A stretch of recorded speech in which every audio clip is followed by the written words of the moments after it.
గిన్నెల పోస్తే ఆ గిన్నె లెక్క నీళ్లు మారినట్టే సీఎం సార్ మాటలు మారుతున్నాయి నీళ్ల మీద. మొన్న నాందేడ్ పోయి మహారాష్ట్ర సర్కార్ కి ఏం ఆఫర్ ఇచ్చిండంటే हमारे श्रीराम सागर प्रोजेक्ट से भी लिफ्ट लेके ले लो, हम तो इतना बड़ा दिल से बोल रहे हैं. మా శ్రీరామ్ సాగర్ ప్రాజెక్ట్ లకి వెళ్లి నీళ్లు తోడుకోర్రి, మీ పంటలు వండించుకోరని మా సక్కటి సలహా ఇచ్చిండు మన సారు. అప్పట్లో ఆంధ్రాకు పోయి 5 సంవత్సరాల తెలుగు వాళ్ళ చరిత్రలో ఒక కొత్త అధ్యాయం జగన్ గారు నేను కలిసి లిఖించబోతా ఉన్నాం. ఇందులో కొందరికి అర్థం కాకపోవచ్చు, కొందరికి డైజెస్ట్ కాకపోవచ్చు, కొందరికి జీర్ణం కాకపోవచ్చు, కొందరికి అజీర్తి కావచ్చు. కానీ మేం చేయగలిగిందేం లేదు. కానీ ప్రజల దీవెన, ప్రజల సపోర్ట్ ఉన్నంత కాలం తప్పకుండా వాళ్ళ కోరిక నెరవేరుస్తాం. రాయలసీమను రతనాల సీమగా మార్చడానికి దేవుడిచ్చిన సర్వశక్తులు ఉంటామని చెప్పి మనవి చేస్తాం. కేవలం 50 రోజులు వర్షాలు పడినా కూడా చాలు రాయలసీమలోని అన్ని ప్రాజెక్టులు నింపేదాని కోసం కార్యాచరణ చేస్తూ పోతిరెడ్డిపాడు హెడ్ రెగ్యులేటర్ ను 44,000 క్యూసెక్స్ నుంచి 80,000 క్యూసెక్స్ దాన్ని తీసుకొని పోయే కార్యక్రమాన్ని చేస్తా ఉన్నాం అధ్యక్ష. తెలుగంగ కెనాల్ అధ్యక్ష 11,500 క్యూసెక్స్ నుంచి దాన్ని 18,000 క్యూసెక్స్ ను పెంచబోయే కార్యక్రమం చేస్తా ఉన్నాం అధ్యక్ష. SRBC canal 21,000 cusecs carrying capacity నుంచి 30,000 క్యూసెక్స్ కెనాల్ క్యారింగ్ కెపాసిటీ పెంచబోయే కార్యక్రమం చేస్తా ఉన్నాం అధ్యక్ష. కేసీ కెనాల్ అధ్యక్ష నిపుణవాగ్ అధ్యక్ష 12,500 క్యూసెక్స్ నుంచి దాని 35,000 క్యూసెక్స్ కెనాల్ క్యారింగ్ కెపాసిటీ పెంచే కార్యక్రమం చేస్తా ఉన్నాం అధ్యక్ష. అధ్యక్ష ఔగ్ టనల్ కెపాసిటీ కేంద్రం పరిష్కారం చేయవలసిన దుర్గతి ఉండకూడదని ఇద్దరు ముఖ్యమంత్రులు చాలా బలంగా అనుకున్నాం. ఏహే మా నీళ్ళ పంచాయతీని మీరేంది తెంపేది, మేమే చూసుకుంటామా అనబట్టే. గమ్మతి లేదు ముచ్చట, మా నీళ్లు వాడుకోరని సలహాలు ఇచ్చేది సారే, అట్లా పంచాయతీలు పుడితే తశ్వ వేస్తలేరు అనేది సారే, నడిమిట్ల సెంటర్ వల్ల పెత్తనం ఏందని ప్రశ్నించేది సారే. ఇంకొకరికి మాట్లాడే ఛాన్స్ లేకుండా అన్ని సారే మాట్లాడుతున్నాడు. రోల్స్ గీల్స్ నీళ్ల సంఘాలు బేసిన్లు గీసిన్లు జాంతన్నాయి. అప్పటి అక్కడి తీరిందా లేదా అన్నదే ముఖ్యం.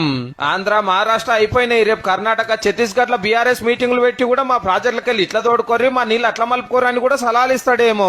సొంత బాయికాడి నీళ్లు నచ్చిన వాళ్ళకు వంచినట్టే ఉన్నది.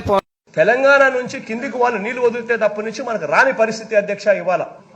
ఆ పరిస్థితి ఈ రోజు ఉంది కాబట్టి కేసీఆర్ గారు ఒక అడుగు ముందుకు వేసి మెగ్నానిమిటీ చూపించాడు.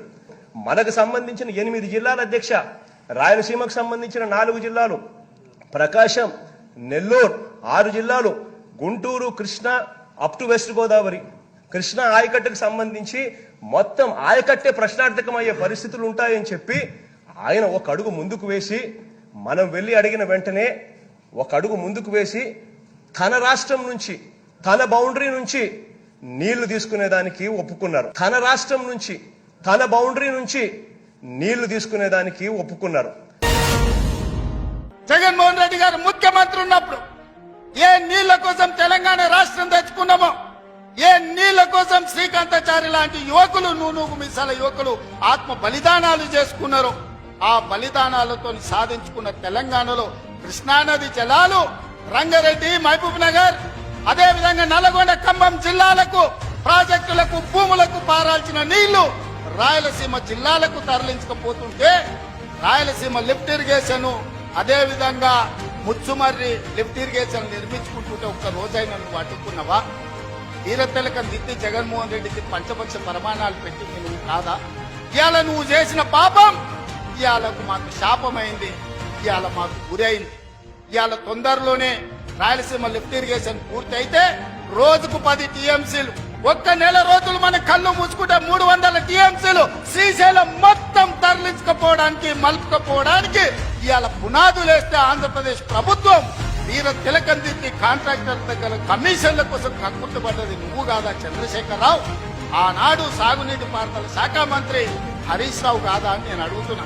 ఇవాళ మా ప్రాజెక్టులు పడావు పెట్టి మా నిధులు నీళ్ళేమో రాయలసీమ తరలించకపోయింది, నిధులేమో నువ్వు తరలించకపోయినావు, పదవులేమో నీ ఇంట్లోకి వచ్చినాయి, పాపాలేమో మాకు వచ్చినాయి.